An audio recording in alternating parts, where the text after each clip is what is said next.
Madam, என்னை பொறுத்த வரைக்கும் திமுகவில் ஒரு அமைச்சர் சொல்கிறாரு, எங்களுடைய சமூக நீதி ஆட்சி ராமர் அவர் காலத்தில் எப்படி ஆட்சி நடந்ததோ அதே போல் இருக்குன்னு. அதனால் எனக்கு தெரிஞ்சு இன்னைக்கு திமுக போகிறத பார்த்தா தமிழ்நாட்டில் அவங்களுக்கு தெரிஞ்சிருச்சு, இந்த கடவுள் மறுப்பு கொள்கை என்பது வேலைக்கு ஆகாது. அவர்களுடைய ஆரம்ப காலத்தில் எதை சொல்லி ஆட்சிக்கு வந்தாங்களோ அதையெல்லாம் மாற்ற வேண்டிய கட்டாயம் இன்னைக்கு திமுகவுக்கு தெரிஞ்சிருக்கு. ஏன்னா பாரதிய ஜனதா கட்சியை பொறுத்தவரை எங்களுடைய நடவடிக்கைகள் திமுகவுக்கு ஒரு பயத்தை ஏற்படுத்தியிருக்கு. ஆனால் பாரதிய ஜனதா கட்சி உடனே இந்துத்துவ கட்சின்றாங்க. பாரதிய ஜனதா கட்சியை பொறுத்தவரை எல்லா மதமும் சம்மதம், ஆனால் இந்து மதத்தை நீ திட்டாத, இஸ்லாமிய மதத்தையும் கிறிஸ்தவ மதத்தையும் பெருமையாக கொண்டாடுங்க, எல்லா மதத்தையும் சமமாக நடத்துங்க, அப்பீஸ்மெண்ட் பாலிடிக்ஸை விடுங்க. நாம் காசி அயோத்தியா தமிழ் சங்கத்தை நடத்தணுன்னே தமிழகத்தினுடைய இந்து சமய அறநிலையத்துறை அமைச்சர் என்ன சொன்னாங்கன்னா, நாங்களும் ட்ரெயினில் காசி கூட்டிகிட்டு போனார். என்ன ஆச்சுங்க?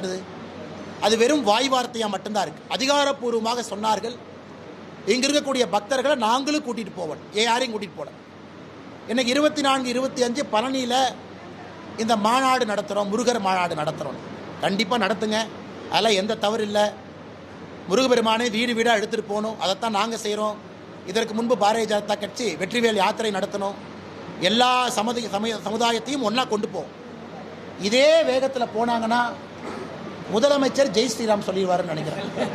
ஸ்டாலின் ஐயா அவர்கள் இதே வேகத்தில் போனாங்கன்னா 2024 தேர்தலுக்கு முன்பு திமுகவினுடைய அமைச்சர்கள் போட்டி போட்டுக்கொண்டு ஜெய் ஸ்ரீராம், வெற்றிவேல் முருகனுக்கு அரோகரா அப்படின்னு ஒரு அமைச்சரும் மேடையில் சொல்லக்கூடிய நாள் எண்ணப்பட்டு கொண்டிருக்கிறது. வெற்றிவேல் வீரவேல் முருகனுக்கு அரோகரா என்று வேகத்தில் சொல்லிவிடுவாங்க. அதற்கு அடித்தளத்தை அண்ணன் சேகர் பாபு அவர்கள் மக்களுடைய மனநிலைமையை புரிஞ்சுக்கிட்டு ஏதோ அடித்தளம் போடுற மாதிரி தான் நாங்கள் பார்க்குறோம். நடத்திட்டு அதுக்கப்புறம் பார்ப்போம். அண்ணன் சொல்லுங்கண்ணே.